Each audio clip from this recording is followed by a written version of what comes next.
Bismillahirrahmanirrahim. Assalamualaikum warahmatullahi wabarakatuh. Alhamdulillah wassalatu wassalamu ala Rasulillah wa ala alihi wa sahbihi wa mawalah wa la haula wa la quwwata illa billah amma ba'du. Para pemirsa Rifqan TV dimanapun pian-pian berada, insyaallah di sore ini kita akan melanjutkan pembahasan kita tentang kisah Nabi Yusuf alaihissalam. Seperti biasa kita akan meringkas pertemuan-pertemuan sebelumnya. Nabi Yusuf alaihissalam, beliau adalah seorang nabi yang memiliki nasab yang paling mulia.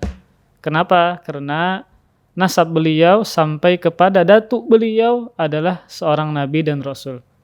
Disebutkan dalam sebuah hadis Rasulullah SAW mengatakan, seorang yang mulia, putra yang mulia, putra seorang yang mulia, putra seorang yang mulia, yaitu Yusuf bin Ya'qub bin Ishaq bin Ibrahim alaihimussalam. Jadi ada 4 generasi dari para nabi. Yang pertama adalah Nabi Yusuf bin Ya'qub bin Ishaq bin Ibrahim alaihissalam. Bahkan dikatakan ini adalah nasab yang terbaik karena 4 generasi mereka semua adalah nabi dan rasul. Dan Allah Subhanahu wa taala menyebutkan kisah Nabi Yusuf dengan sebutan Ahsanul Qasas, kisah yang terbaik. Kenapa dinamakan dengan demikian? Karena banyaknya perubahan kondisi yang terjadi dalam cerita tersebut. Dari asalnya budak menjadi seorang yang mulia, dari asalnya terpisah menjadi bertemu, dari asalnya dihinakan menjadi dimuliakan, ya. Dan seterusnya. Banyak perubahan-perubahan kondisi yang terjadi di kisah Nabi Yusuf alaihissalam. Dan Allah Subhanahu wa taala memulai kisah Nabi Yusuf dengan mimpi yang beliau alami, yaitu beliau bermimpi melihat 11 bintang dan bulan dan matahari semuanya bersujud kepada beliau. Kemudian mimpi tersebut beliau ceritakan kepada ayah beliau. Nah, apa pesan dari ayah beliau setelah mendengar mimpi tersebut? Yaitu jangan diceritakan mimpi tersebut kepada saudara-saudara beliau. Kenapa? Karena ayah beliau, Nabi Ya'qub alaihissalam, mengetahui bahwa saudara-saudara Nabi Yusuf memiliki hasad, memiliki iri kepada Nabi Yusuf alaihissalam. Sehingga kalau seandainya diceritakan, maka akan berdampak buruk kepada Nabi Yusuf. Nah, kemudian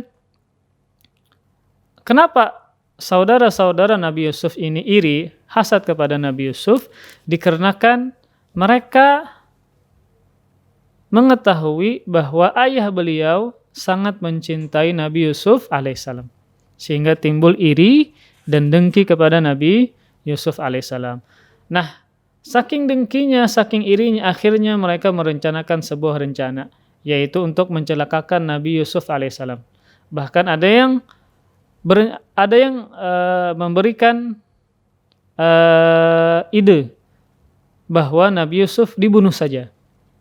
Kemudian salah seorang di antara mereka juga menyebutkan ide, yaitu agar dibuang ke dalam sumur.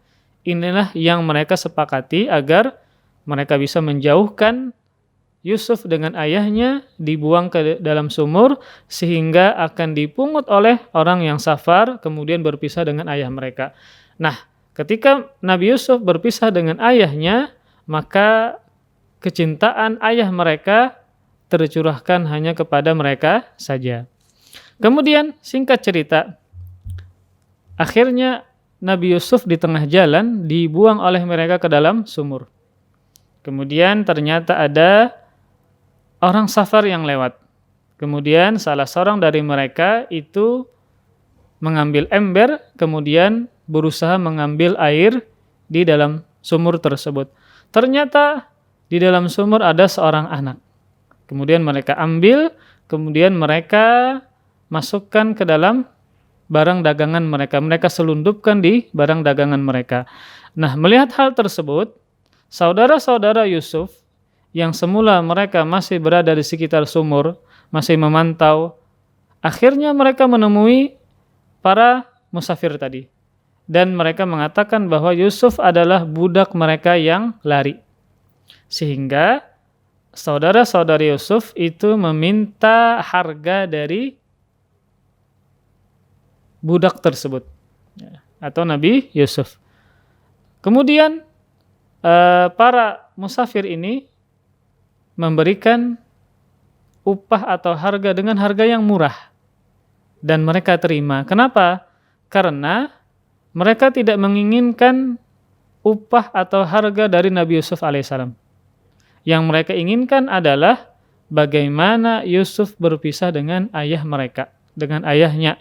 Sehingga apa? Sehingga kecintaan ayah Nabi Yusuf itu tercurahkan hanya kepada saudara-saudaranya saja. Kemudian akhirnya mereka ingin menghadap ayah mereka Nabi Yakub alaihissalam. Dan sengaja mereka lambatkan menghadapnya di malam hari. Atau sengaja mereka datang dari perjalanan mereka tunda di malam hari. Untuk apa? Agar mengesankan ada musibah yang besar. Sehingga mereka datang terlambat sampai di malam hari. Kemudian mereka berkata kepada ayah mereka sambil menangis. Atau sambil pura-pura sedih. Mereka mengatakan, waja'u abahum isya'an yabkun. Qalu ya abana inna dhahabna nastabiqu wa tarakna Yusuf. Inda mata'ina fa'akalahu adh-dhi'bu wa ma anta bimu'minin lana walau kunna shadiqin. Mereka mengatakan, kemudian kata Allah Subhanahu wa taala, kemudian mereka datang kepada ayah mereka di sore hari sambil menangis. Mereka mengatakan, wahai ayah kami, sungguh kami pergi berlomba-lomba dan kami tinggalkan Yusuf di sekitar barang-barang kami. Lalu dia dimakan serigala dan engkau tentu tidaklah percaya kepada kami sekalipun kami mengatakan yang sebenarnya. Jadi ini siasat mereka agar meyakinkan ayah mereka bahwa Yusuf itu dimakan oleh serigala, yaitu mereka melambatkan datang di malam hari, kemudian mereka datang sambil menangis. Kemudian setelah itu untuk lebih meyakinkan ayah mereka, kata Allah Subhanahu wa taala, waja'u ala qamisihi bidamin kadzib. Dan mereka datang membawa baju Yusuf dalam keadaan memiliki darah yang palsu. Kemudian setelah melihat hal tersebut, Nabi Yakub mengatakan, bal sawwalat lakum anfusukum amra. Sebenarnya jiwa kalianlah yang buruk yang menghiasi niatan buruk kalian tersebut. Maksudnya apa? Nabi Yakub tidak percaya, bahkan mengatakan kejadian tersebut itu disebabkan oleh jiwa kalian yang buruk. Karena menginginkan niat yang buruk kepada Nabi Yusuf alaihissalam. Nah, kenapa Nabi Yakub langsung mengatakan demikian? Tidak percaya kepada perkataan-perkataan saudara Yusuf. Disebabkan ada dua hal. Yang pertama adalah karena Nabi Yakub mendengar cerita Nabi Yusuf alaihissalam tentang mimpinya. Dan mimpi Nabi Yusuf pasti akan terjadi. Yaitu beliau akan menjadi seorang yang besar. Seorang yang mulia. Dan kalau seandainya beliau meninggal, mati diterkam serigala, berarti mimpi tersebut belum terjadi. Itu alasan yang pertama. Sehingga beliau tidak percaya dengan perkataan saudara-saudara Yusuf. Alasan yang kedua adalah dari baju. Baju yang didatangkan dengan darah, itu darah palsu. Kenapa? Karena kalau seandainya beliau, yaitu Nabi Yusuf, diterkam oleh serigala, pasti baju itu ada sobekannya, ada koyakannya. Kenapa? Karena serigala adalah hewan yang buas, yang memiliki taring, yang memiliki cakar, tidak mungkin menerkam seseorang sampai mati, lalu bajunya tidak memiliki sobekan sedikit pun. Nah, bagaimana reaksi Nabi Yakub alaihissalam sebagai ayah yang kehilangan putranya disebabkan oleh kejahatan yang dilakukan oleh anak-anaknya sendiri? Apakah beliau menghukum mereka, mengusir mereka? Ini perhatikan para pemirsa. Beliau mengatakan fasabrun jamil wallahul musta'an ala ma tasifun. Maka hanya sabarlah itu yang paling baik. maka sabarlah itu yang paling indah. Dan kepada Allah lah aku memohon pertolongan terhadap apa yang kalian kisahkan, terhadap apa yang kalian ceritakan. Aku memohon kepada Allah Subhanahu wa taala tentang apa yang kalian kabarkan. Kalian berdusta, kalian berbuat jahat, maka saya meminta kepada Allah Subhanahu wa taala pertolongan untuk kebenaran tersebut. Nah, maka di sini juga terdapat faidah. Bisa saja orang yang soleh, ternyata Allah takdirkan dia memiliki anak-anak yang jahat. Ya, tidak mesti seorang yang soleh, anaknya juga soleh. Bisa jadi anaknya diuji oleh Allah Subhanahu wa taala menjadi orang yang jahat. Mabuk-mabukankah misalnya, berzinakah misalnya. Maka juga penting untuk tetangga, untuk orang yang dekat dengan orang soleh tersebut, jangan sampai menuduh bahwa anak tersebut tidak dididik oleh ayahnya. Ya, maka para pemirsa, bisa jadi orang yang soleh ternyata memiliki keluarga yang tidak soleh. Sebagai ujian kepada orang soleh tersebut. Di sini, di kisah ini, Nabi Yakub memiliki anak-anak yang jahat. Kemudian, singkat cerita, kafilah yang membawa Nabi Yusuf alaihissalam sampai ke kota Mesir. Dan mereka menjajakan dagangan mereka, juga termasuk di dalamnya adalah Nabi Yusuf alaihissalam yang berstatus sebagai budak. Kemudian dibeli oleh seorang yang kaya raya. Seorang yang memiliki jabatan yang tinggi. Yang mana beliau ini, menteri ini, memiliki istri yang cantik yang bernama Zulaikha. Akhirnya tertarik. Suami ini atau bangsawan ini tertarik untuk memiliki Nabi Yusuf alaihissalam. Bahkan tidak dijadikan sebagai budak, bahkan diangkat sebagai anak. Kenapa? Karena mereka tidak memiliki anak. Kemudian Nabi Yusuf alaihissalam pun tumbuh menjadi seorang pemuda yang gagah, yang sangat tampan, yang berbeda parasnya dan perawakannya dengan orang-orang setempat. Kemudian saking tampannya paras Nabi Yusuf alaihissalam, maka Zulaikha pun tertarik kepada Nabi Yusuf dan merayu Nabi Yusuf untuk melakukan perbuatan zina. Allah Subhanahu wa taala berfirman, "Wa rawadathu allati huwa fi baitiha an nafsihi wa ghallaqatil abwab wa qalat haytalak." Dan perempuan yang dia Yusuf tinggal di rumahnya menggoda diri Nabi Yusuf. Setelah dia menggoda, merayu, dia duluan yang menawarkan usaha dia apalagi.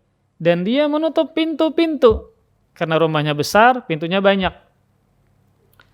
Lalu mengatakan, "Hai talak, marilah mendekat kepadaku." Nah, ini bagaimana godaan yang luar biasa dari seorang perempuan, yang perempuan cantik, kemudian tinggal bersama Nabi Yusuf, kemudian memiliki jabatan yang tinggi, kemudian Nabi Yusuf alaihissalam berada di kota asing, bukan di kampung beliau sendiri, yang mana ajakan untuk bermaksiat lebih besar dibandingkan dengan kampung sendiri.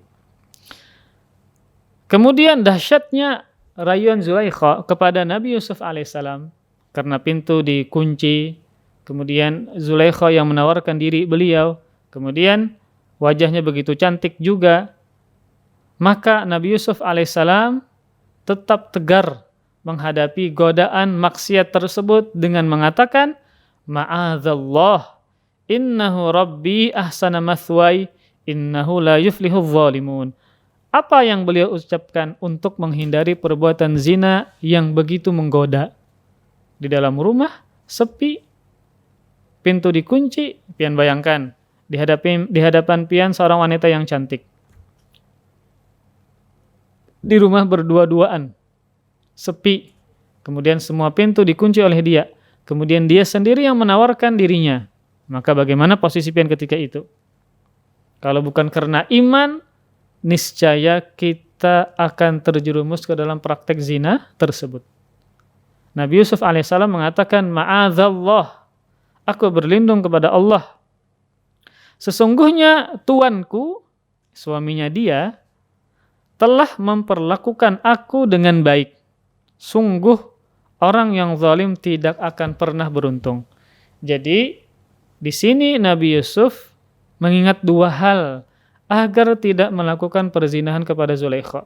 Yang pertama adalah beliau meminta perlindungan kepada Allah Subhanahu wa taala.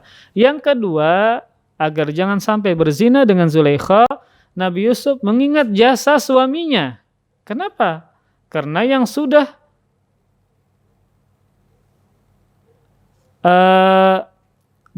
yang mana suaminya itu sudah mengajak Nabi Yusuf tinggal di rumah dia, makan yang enak, tempat tidur yang enak, ya. Kemudian diangkat sebagai anak, subhanallah.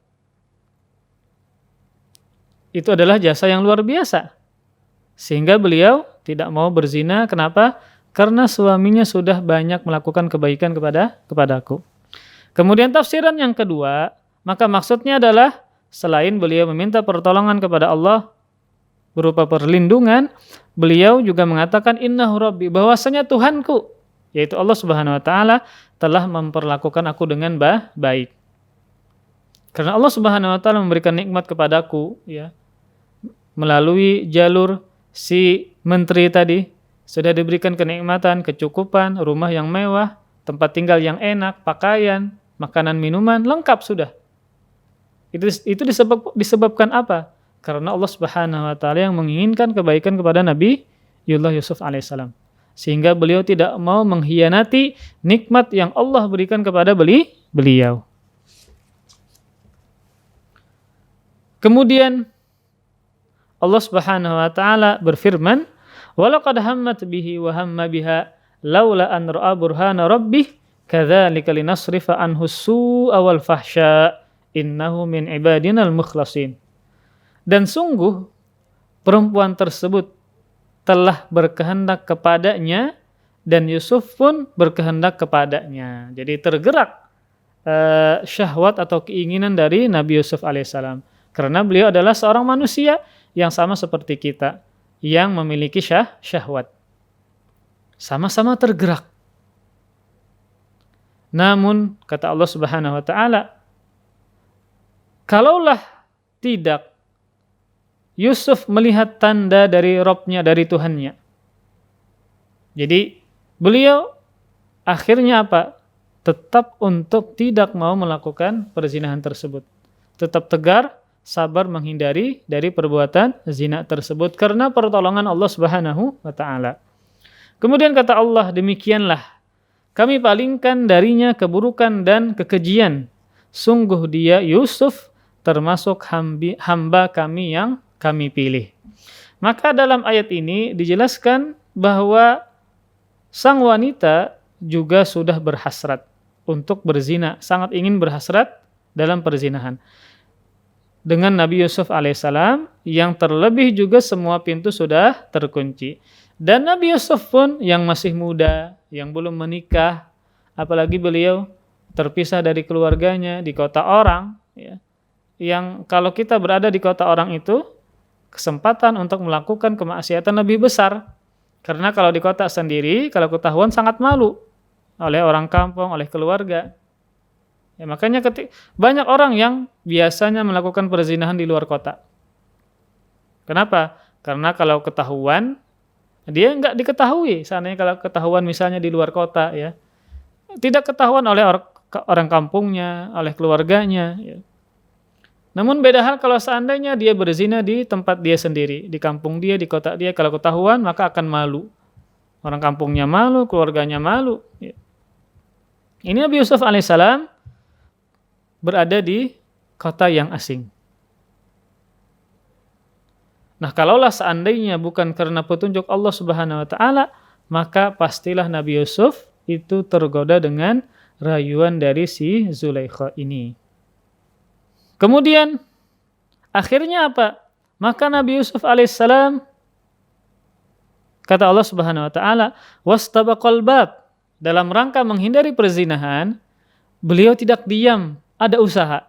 Apa usahanya? Kata Allah Subhanahu wa taala, wastabaqal bab.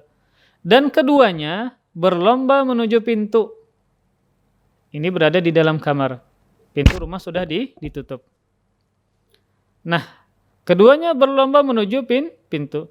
Kalau Nabi Yusuf berlari menuju pintu untuk menghindari perzinahan, dalam rangka ketaatan beliau kepada Allah tidak ingin berzina, sedangkan Zulaikha lari menuju pintu dalam rangka untuk melakukan perzinahan. Kemudian Allah Subhanahu wa taala berfirman, wa qaddat qamisahu min duburin wa alfaya sayyidaha ladal bab. Qalat ma jazaa'u man arada bi ahlika su'an illa ay yusjana aw adzabun alim.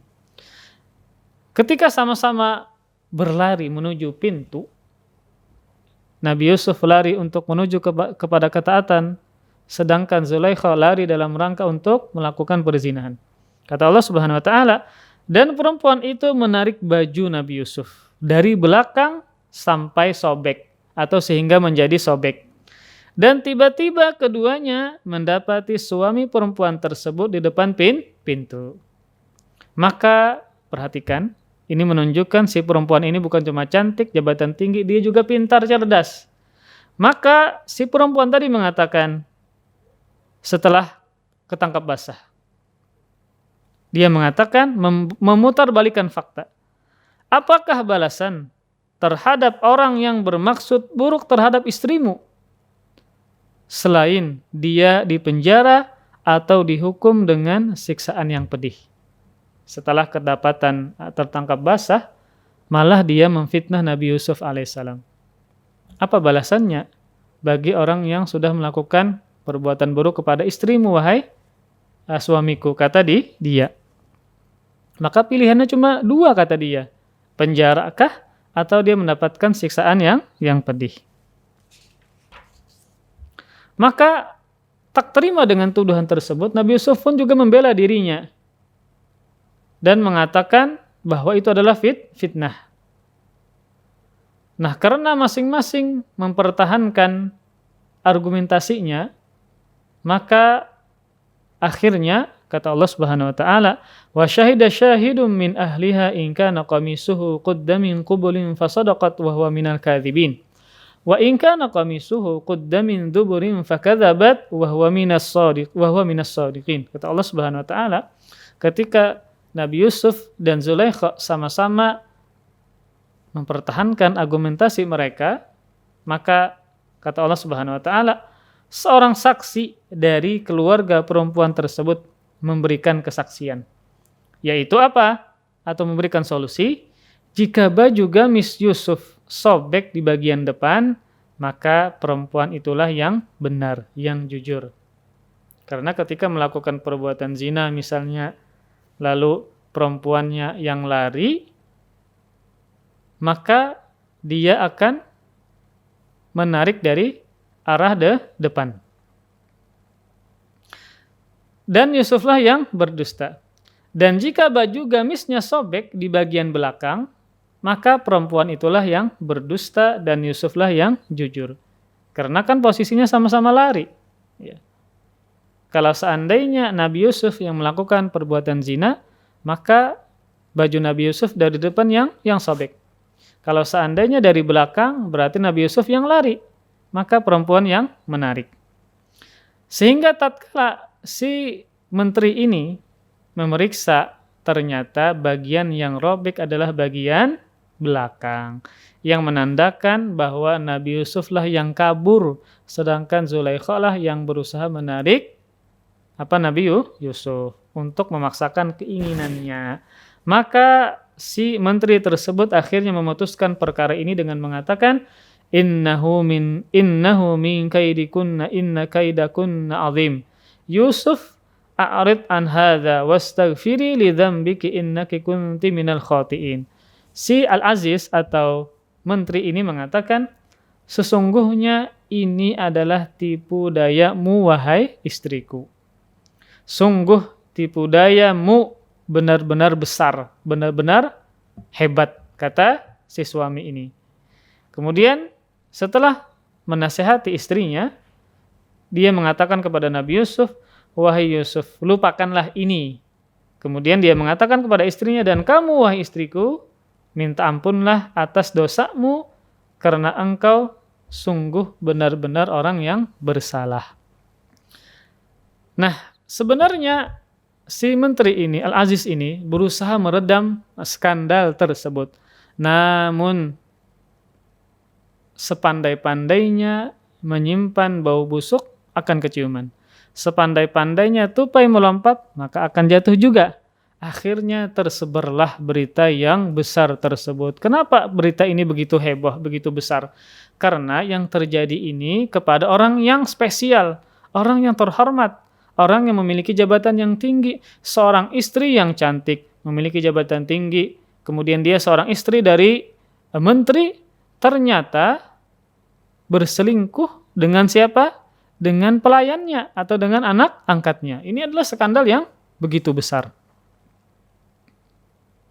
Sehingga menjadi buah bibir para wanita di negara tersebut. Mereka mengatakan, Imra'atul Aziz turawidu fataha an nafsih qad syaghafaha hubba inna lanaraha fi dhalalim mubin. Istri Al-Aziz, istri bangsawan tersebut, menggoda dan merayu pelayannya yaitu Nabi Yusuf untuk menundukkan dirinya. Pelayannya benar-benar membuatnya dimabuk cinta. Kemudian mereka mengatakan, menurut kami menilai dia Zulaikha memang benar-benar dalam kesesatan yang nyata. Mereka mengatakan demikian karena tidak tahu bagaimana paras tampannya Nabi Yusuf alaihissalam. Bagaimana wajah yang begitu indah dari Nabi Yusuf alaihissalam.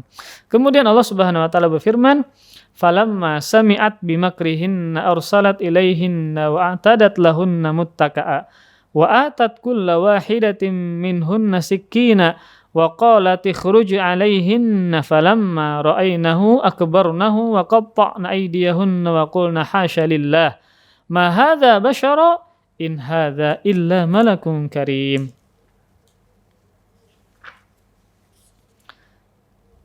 Tatkala berita tersebut tersebar menjadi buah bibir para wanita, akhirnya Zulaikha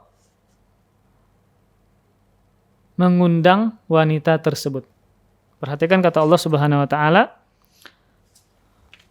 maka ketika perempuan tersebut mendengar makar mereka, makar para perempuan yang menggunjing Zulaikha, maka diundanglah para perempuan-perempuan tersebut dan disediakan tempat duduk bagi mereka. Dan masing-masing mereka diberikan sebuah pisau. Yang mana pisau ini sebenarnya untuk memotong makanan-makanan yang akan dihidangkan kepada mereka.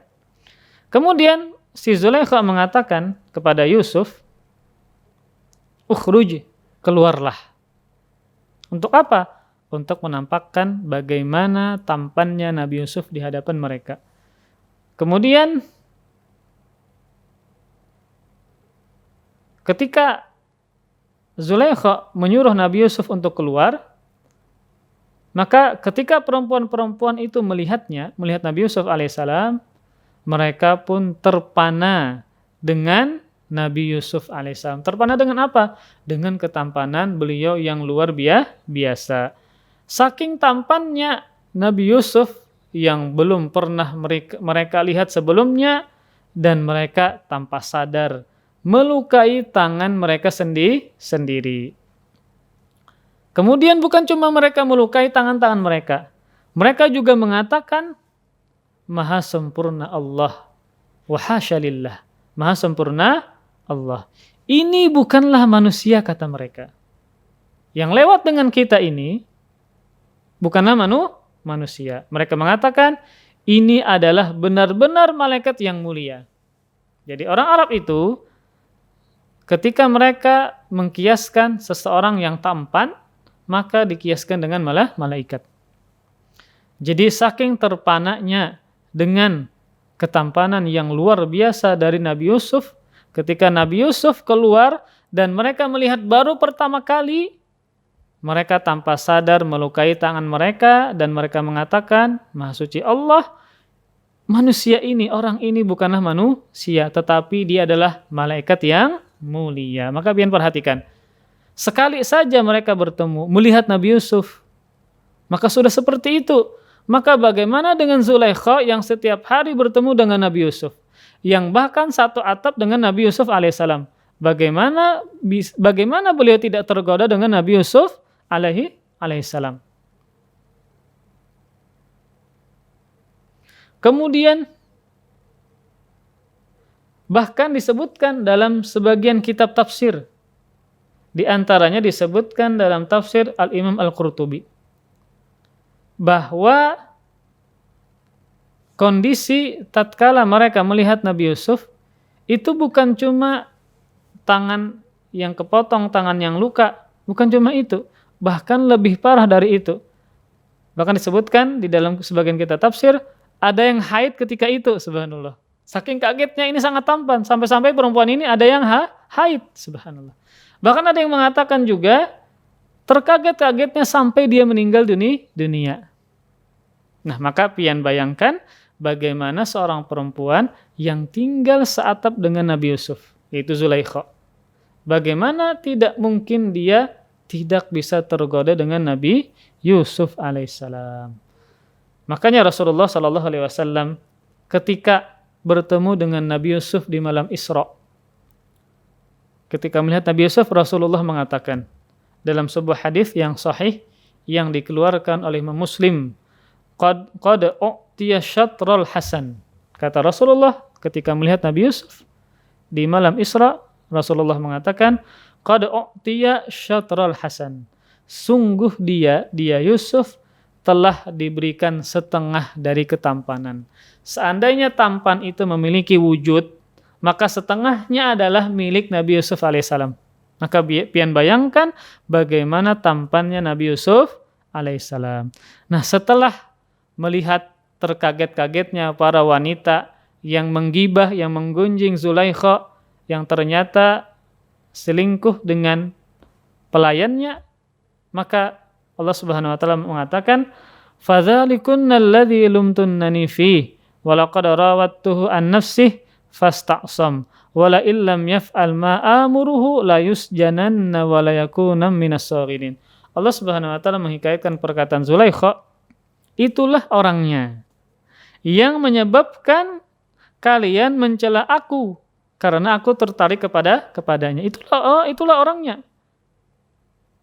Padahal aku tidak sampai kepotong tangan, ya. Tidak sampai ini dan itu. Kalian pertama kali melihatnya apa? Langsung tidak sadar, tidak merasa kepotong tangan.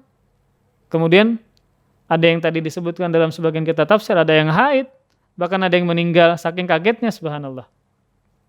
Kemudian, dan memang benar kata Zulaikha, akulah yang telah menggodanya atau merayunya. Namun dia menolakku, kata Zulaikha. Jika dia tidak melakukan apa yang aku perintahkan kepadanya, niscaya dia akan dipenjara dan dia akan menjadi orang yang hina. Nah, ketika kejadian tersebut, apakah Zulaikha ini berhenti untuk merayu Nabi Yusuf? Maka jawabannya tidak. Bahkan dia tidak malu lagi mengakui perbuatannya tersebut di hadapan para wanita tadi. Bahkan dia kembali mengancam Nabi Yusuf di hadapan mereka untuk memenuhi keinginan syahwat dari si Zulaikha ini. Maka tatkala diancam, Nabi Yusuf pun berdoa kepada Allah Subhanahu wa taala, "Rabbis sijnu ahabbu ilayya mimma yad'unani ilaihi wa illa tasrif anni kaidahunna asbu ilaihinna wa akum minal jahilin." Surah Yusuf ayat 33. Nabi Yusuf berdoa kepada Allah Subhanahu wa taala ketika ternyata Zulaikha semakin berambisi merayu beliau, ingin melakukan perbuatan zina kepada beliau, maka tatkala godaannya semakin besar, Nabi Yusuf berdoa kepada Allah Subhanahu wa taala, "Wahai Rabbku, ya Allah, penjara lebih aku sukai daripada memenuhi ajakan mereka." Subhanallah. Lebih baik saya di penjara dibandingkan berzina dengan mereka. Jika aku tidak engkau hindarkan dari tipu daya mereka, niscaya aku akan cenderung untuk memenuhi keinginan mereka dan tentu aku termasuk orang-orang yang jahil. Maka di sini Nabiullah Yusuf alaihissalam berdoa kepada Allah, lebih baik beliau di penjara dibandingkan dengan tergoda dari godaan wanita. Maka di sini ada sebuah faidah bahwa Nabiullah Yusuf alaihissalam tidaklah merasa ujub dengan keimanan beliau. Walaupun beliau sebagai seorang nabi, seorang rasul, beliau tidak ujub, tidak bangga dengan keimanan beliau, beliau tetap berdoa kepada Allah Subhanahu wa taala. Kalau misalnya pian merasa hebat, merasa kuat iman, tidak berdoa kepada Allah Subhanahu wa taala karena godaan dan musibah yang pian miliki, pian tetap tegar misalnya, jangan. Walaupun kita bisa sabar, walaupun kita bisa tegar menghadapi cobaan ujian dari Allah Subhanahu wa taala, tetap kita senantiasa berdoa kepada Allah Subhanahu wa taala. Kita khawatir hati kita dihinggapi ujub, bangga, merasa hebat dengan keimanan kita sehingga tidak butuh dengan Allah Subhanahu wa taala. Nabi Yusuf alaihissalam walaupun imannya begitu luar biasa sebagai seorang nabi dan rasul, beliau senantiasa meminta kepada Allah Subhanahu wa taala pertolongan. Beliau mengatakan, "Ya Allah, penjara lebih aku sukai dibandingkan dengan ajakan mereka." Kemudian Allah Subhanahu wa taala mengatakan, "Fastajaba lahu rabbuh fasarafa anhu kaidahunna innahu huwas samiul alim. Tsumma bada lahum min ba'di ma ra'awul ayat la yasjununnahu hatta hin." Surah Yusuf ayat 34 dan 35. Maka doa Yusuf pun dikabulkan oleh Allah Subhanahu wa taala dan dia Allah menghindarkan Yusuf dari tipu daya mereka. Dialah Allah yang Maha mendengar lagi Maha mengetahui. Kemudian nampaklah pikiran kepada mereka setelah melihat tanda-tanda kebenaran Yusuf bahwa mereka harus memenjarakannya sampai waktu tertentu. Jadi Allah Subhanahu wa taala mengabulkan doa Nabi Yusuf, kemudian akhirnya apa? Akhirnya ada tanda-tanda dari mereka, dari para istri tadi, kemudian dari menteri tadi untuk memenjarakan Nabi Yusuf alaihissalam. Nah, kemudian di sini ada sebuah faedah juga bahwa dalam rangka untuk memutus maksiat yang begitu besar, terlebih adalah masalah syahwat, maka Nabi Yusuf memilih untuk berpisah kontak fisik. Berpisah fisik. Yaitu dengan apa? Dengan berpisah dengan mereka, dengan para perempuan, dengan Zulaikha di penjara. Nah, ini bisa kita jadikan sebagai faidah bahwa kalau kita ingin menghindari perbuatan maksiat yang begitu besar, yang bahkan kita kecanduan, maka harus berpisah dengan kontak fisik. Contoh misalnya pian berada di lingkungan para pemabuk. Walaupun pian tegar, pian sabar, maka alangkah baiknya kalau seandainya pian berhijrah, kemudian tinggal di tempat yang lain. Khawatir apa? Khawatir pun kita juga bisa tergoda. Kemudian, misalnya kita ingin berlepas dari praktek riba, namun kita masih berada di tempat tersebut. Walaupun kita tegar, maka alangkah baiknya dalam rangka untuk menghindari perbuatan tersebut, kita memisahkan fisik kita dengan tempat tersebut. Ya, sebagaimana Nabi Yusuf alaihissalam ketika beliau merasa godaannya begitu besar, maka beliau memilih untuk berpisah fisik sehingga beliau aman dari godaan tersebut.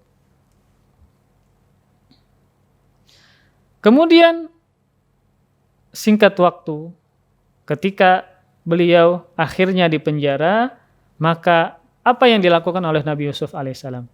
Disebutkan dalam kitab Tafsir Ibnu Katsir, maka Nabi Yusuf ketika di penjara, beliau banyak menghabiskan waktunya dalam rangka beribadah dan berakhlak mulia kepada sesama tahanan. Subhanallah. Jadi seorang muslim itu dimanapun dia berada, mau di tempat yang enak, mau di tempat yang sulit, yang menyedihkan seperti penjara, tetap menjadikan diri dia adalah sebagai ahli ibadah dan berbuat baik kepada orang lain. Kenapa demikian para jamaah sekalian, para pemirsa? Karena hidup kita ini kondisinya berubah-ubah. Kadang kita bahagia, kadang kita sedih, kadang kita dapat nikmat, kadang kita dapat musibah. Dalam kondisi apapun kita tetap beribadah kepada Allah Subhanahu wa taala. Dalam kondisi apapun kita tetap berakhlak mulia. Karena pasti hidup ini dipenuhi dengan ujian, musibah, cobaan, kesedihan dan seterusnya. Namun kewajiban kita tetap beribadah kepada Allah Subhanahu wa taala. Karena tugas kita hidup di dunia, mau kita sedih, mau kita senang, mau kaya, mau miskin, hidup kita adalah satu tujuannya untuk beribadah kepada Allah Subhanahu wa taala. Maka jangan sampai kondisi yang kita miliki memprihatinkan. Kita hidup dalam keadaan miskin, rumah masih menyewa, duit dari kerjaan sedikit, anak kadang sakit, istri kadang cerewet. Jangan sampai hal-hal tersebut membuat kita meninggalkan ibadah kepada Allah Subhanahu wa taala. Kenapa demikian? Karena sebuah musibah, sebuah ujian, kesedihan, kepedihan itu sesuatu yang pasti kita dapatkan. Nah, walaupun dalam kondisi demikian, kita tetaplah beribadah kepada Allah Subhanahu wa taala. Karena tugas kita hidup di dunia, mau sakit, mau senang, hanya untuk beribadah kepada Allah Subhanahu wa taala. Sebagaimana Nabi Yusuf alaihissalam ketika beliau dipenuhi dengan kenikmatan, tinggal bersama bangsawan, rumah yang besar, segala kebutuhan tercukupi, subhanallah. Beliau tetap mempertahankan keimanan beliau dari godaan istri dari bangsawan tersebut.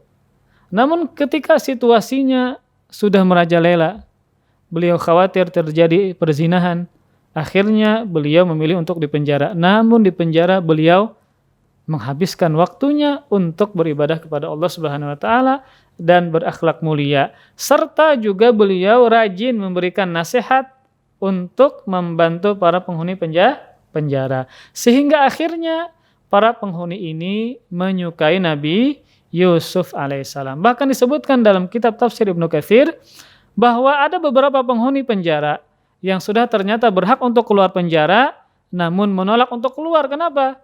Karena ingin terus bersama dengan Nabi Yusuf alaihissalam. Maka subhanallah, yang kita bisa tiru apa? Maka dimanapun kita berada, mau di tempat yang penuh kenikmatan, mau di tempat yang sulit, di tempat yang sedih, tetap kita beribadah kepada Allah Subhanahu wa taala dan berakhlak mulia. Agar orang yang di sekitar kita suka bersama dengan kita, awet bersama dengan kita. Kemudian Allah Subhanahu wa taala berfirman, "Wa dakhala ma'ahu sijna fatayan, qala ahaduhuma inni arani a'siru khamra, wa qala al-akhar inni arani ahmilu fawqa ra'si khubza, ta'kulu at-tayru minhu nabbi'na bi ta'wilihi inna naraka minal muhsinin." Karena Nabiullah Yusuf terkenal dengan ibadahnya, terkenal dengan akhlaknya, suka memberikan nasihat. Kemudian kata Allah Subhanahu wa taala, dan masuk bersamanya di dalam penjara dua orang pemuda. Salah satunya mengatakan kepada Nabi Yusuf, "Sungguh aku bermimpi memeras anggur." Dan satunya mengatakan, "Aku bermimpi membawa roti di atas kepalaku. Sebagiannya dimakan oleh burung." Kemudian mereka berdua mengatakan, "Berikanlah kepada kami takwil dari mimpi tersebut. Sesungguhnya kami memandangmu termasuk orang-orang yang suka berbuat baik." Karena Nabiullah Yusuf suka beribadah, berakhlak mulia, suka memberikan nasihat, maka ketika ada sesuatu hal terjadi kepada para penghuni penjara, seperti masalah mimpi, maka mereka menanyakan kepada Nabiullah Yusuf alaihissalam.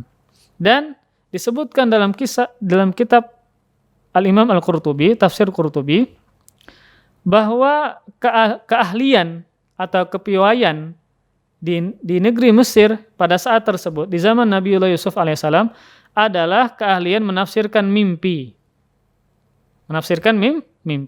Maka Allah Subhanahu wa taala memberikan mukjizat kepada Nabiullah Yusuf berupa kemampuan untuk menafsirkan mimpi dengan tingkat keakuratan 100%. Jadi para nabi dan para rasul diutus oleh Allah Subhanahu wa taala dengan mukjizat yang mengalahkan keahlian di tempat mereka masing-masing. Contoh Nabiullah Musa alaihissalam. Allah berikan mukjizat berupa kemampuan yang tampak seperti sihir padahal bukan. Kenapa? Karena di zaman beliau yang sangat digandrungi adalah praktek sihir. Maka Allah Subhanahu wa taala memberikan mukjizat yang melebihi sihir.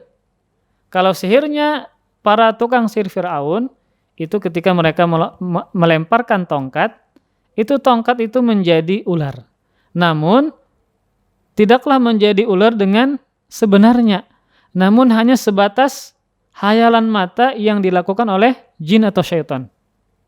Namun apa? Tongkatnya tidak benar-benar berubah menjadi ular, namun hanya sebatas hayalan mata saja.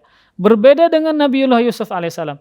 Tongkat yang beliau lempar benar-benar menjadi ular.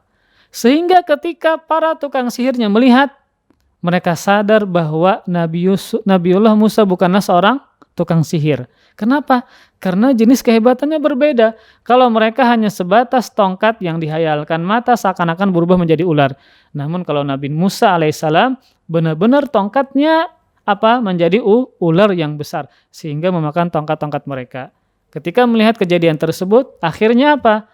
Para tukang sihir Fir'aun beriman kepada Nabiullah Musa alaihissalam.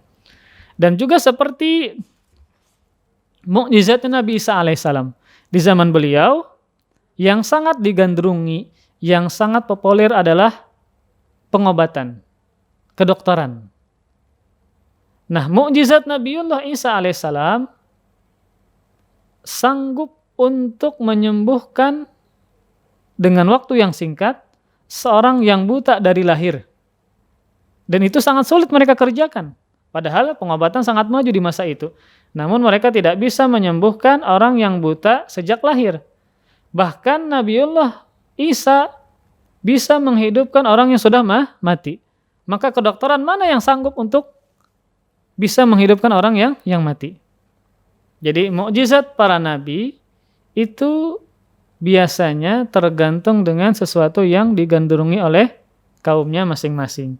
Nah, Rasulullah SAW, umat beliau, kaum beliau ketika itu orang musyrikin Quraisy, mereka sangat suka dengan sastra. Mereka sangat suka dengan keindahan bahasa. Maka Allah Subhanahu wa taala menurunkan mukjizat berupa Al-Qur'an yang sangat tinggi sastra dan bahasanya, yang mengalahkan ungkapan-ungkapan mereka. Bahkan Allah tantang mereka, apakah kalian bisa membuat Al-Qur'an yang lebih baik dari Al-Qur'an walaupun cuma satu ayat? Mereka tidak bisa. Nah, Nabiullah Yusuf alaihissalam, Allah berikan mukjizat mampu untuk menafsirkan mimpi-mimpi dengan keakuratan 100%. Kemudian,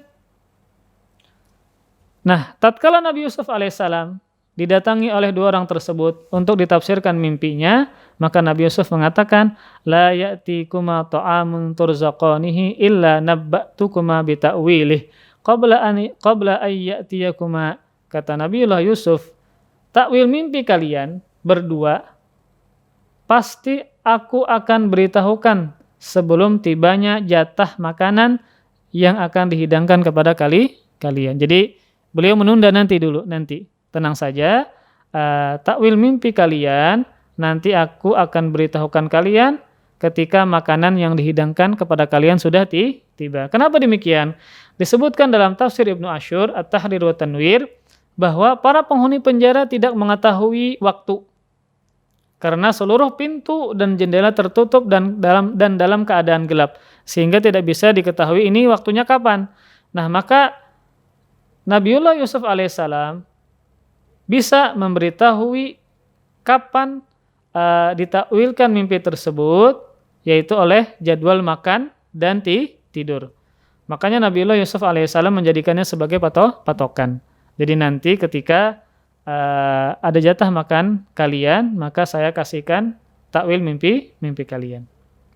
Nah, maka Nabiullah Yusuf alaihissalam dengan bijaknya beliau memanfaatkan momen ini untuk mendakwahi keduanya, yaitu momen di mana keduanya sangat membutuhkan bantuan beliau. Nah, ini bisa kita ambil pelajaran. Yaitu ketika ada orang yang suka meminta bantuan kepada kita. Itu kalau kita dakwahi lebih masuk. Kenapa demikian? Karena momennya pas. Dia orang yang misalnya suka minta tolong kepada kita, kita juga misalnya berjasa kepada dia. Kalau kita nasihati, dia akan cepat menerima. Kenapa? Karena kita berjasa untuk dia. Jadi kalau kita dakwahi maka dia lebih mudah menerima. Terlebih kan kita suka membantu dia, suka menolong dia, jasa kita banyak ya. Maka kalau kita nasihati, maka dia pasti apa? Pasti menerima. Atau insya Allah dia akan menerima. Jadi itulah momen kita ketika berdakwah. Ketika kita misalnya suka membantu orang, menolong orang, ya, membantu hidup orang dan ini dan itu macam-macam kebaikan yang kita berikan kepada orang. Nah, itu biasanya lebih mudah kita berikan nasihat kepada orang tersebut. Karena dia sudah cinta kepada kita, dia sudah menghormati kita, jadi mudah untuk diberikan nasihat. Kemudian, nah setelah menenangkan keduanya, artinya tenang, nanti baru saya akan takwilkan mimpi tersebut setelah dihidangkan makanan kepada kalian. Maka Nabiullah Yusuf pun memulai dakwahnya dengan dakwah yang paling inti, yaitu tauhid. Jadi sebelum beliau menafsirkan mimpi kedua orang ini, dalam rangka menunggu, beliau tunda, maka beliau menanamkan nilai-nilai tauhid kepada dua orang ini.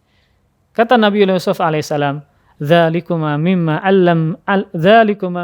'allamani Rabbi, inni taraktu millata qaumin la yu'minuna billah wa hum bil akhirati hum kafirun." Surah Yusuf ayat 37. Kemudian kata Nabi Yusuf alaihissalam, itu sebagian, maksudnya itu takwil mimpi. Itu adalah sebagian dari yang diajarkan Rabbku kepadaku. Sesungguhnya aku telah meninggalkan agama orang-orang yang tidak beriman kepada Allah dan tidak percaya kepada akhirat. Nah, perhatikan ayat ini. Di sini Nabiullah Yusuf mengatakan yang demikian, maksudnya tafsir mimpi, yang aku mampu menafsirkannya untuk kalian, yang nanti akan aku tafsirkan. Itu adalah sebagian dari yang diajarkan oleh Rabbku, yaitu Allah Subhanahu wa taala. Kemudian beliau menanamkan nilai tauhid, sesungguhnya aku telah meninggalkan agama-agama orang yang tidak beriman kepada Allah dan mereka tidak percaya kepada akhirat. Di sini beliau menanamkan nilai tauhid, yaitu beliau meninggalkan atau mengingkari orang-orang yang tidak beriman kepada Allah Subhanahu wa taala dan tidak beriman kepada hari akhirat. Nah, disebutkan dalam tafsir Ibnu Asyur At-Tahrir wa Tanwir bahwa Nabiullah Yusuf alaihissalam di sini tidak langsung mengatakan aku meninggalkan agama kalian berdua, tidak. Tetapi beliau mengganti dengan kata ganti ketiga, aku meninggalkan agama orang-orang yang tidak beriman kepada Allah. Padahal beliau tahu bahwa dua orang ini yang minta ditakwilkan mimpi adalah orang musyrik. Namun beliau tidak mengatakan, aku meninggalkan agama kalian berdua, tidak. Namun beliau dengan penuh kelembutan mengatakan, aku meninggalkan agama kaum musyrikin yang tidak beriman kepada Allah dan tidak percaya kepada akhirat. Jadi, yang beliau maksud dalam ayat tadi bukan mereka, tetapi adalah kaum Kan'an, yang mana bukan Bani Israel, yang dari Bani Israel adalah golongannya dari dua orang ini. Yang sebenarnya dua orang ini juga melakukan kesyirikan. Namun beliau mengatakan, aku telah meninggalkan agama orang yang tidak beriman kepada Allah Subhanahu wa taala. Yang beliau maksud adalah kaum Kan'an, bukan Bani Israel dari golongan mereka. Padahal mereka yang berdua ini juga melakukan kesyirikan. Untuk apa? Untuk agar mereka bisa menerima dakwah dari Nabi Yusuf alaihissalam. Nah, maka di sini juga para jamaah sekalian, para pemirsa, terkadang dakwah itu tidak harus langsung to the point. Ada langkah-langkahnya, ada caranya.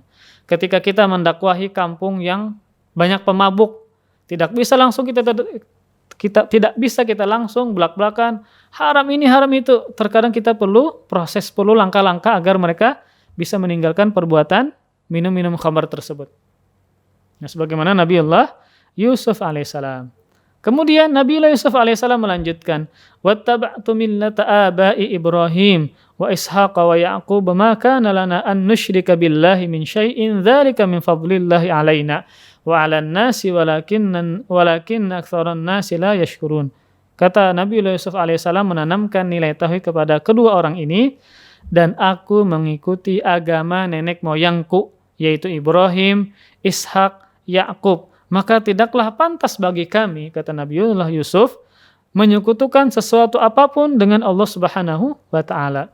Maka itulah, yaitu keimanan tadi, iman kepada Allah, itu adalah dari karunia Allah kepada kami dan kepada manusia semuanya.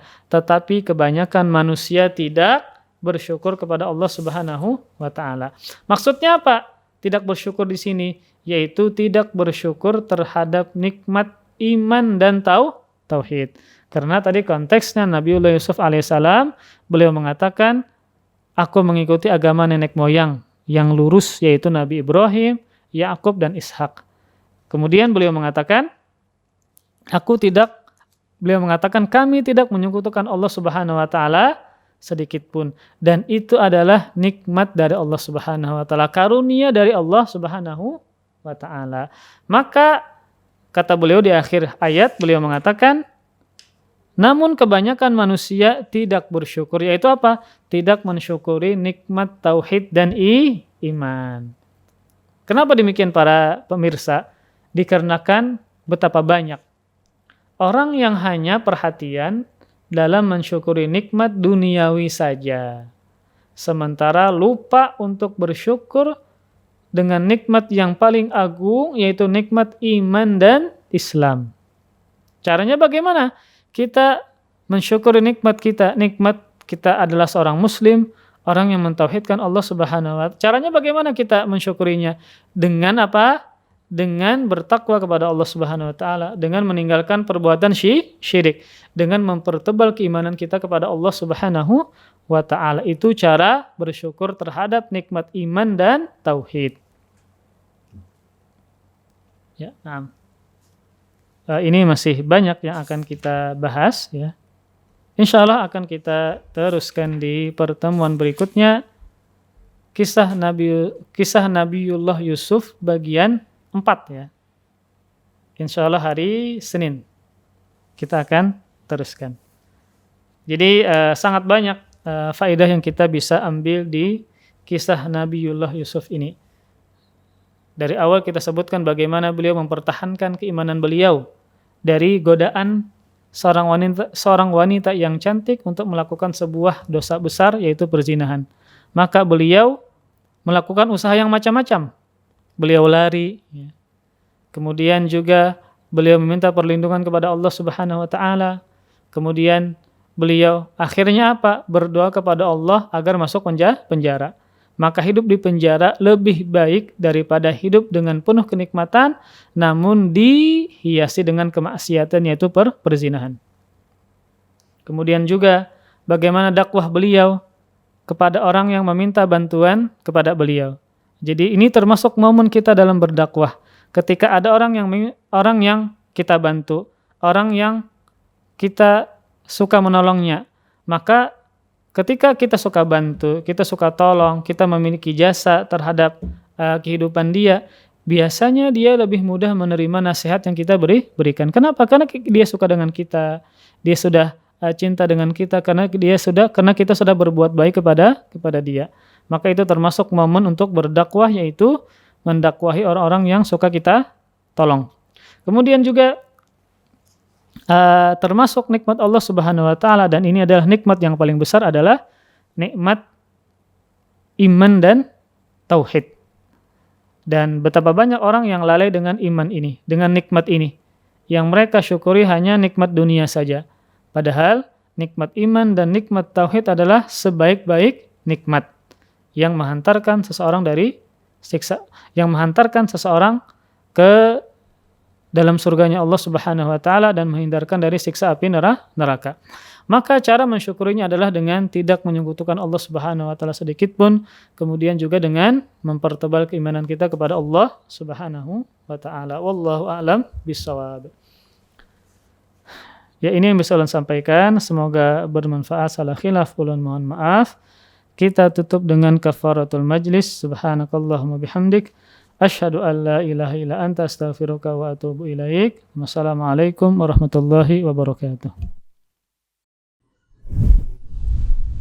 Yuk salurkan infak dan donasi amal jariah terbaik Anda untuk operasional Rifkon TV.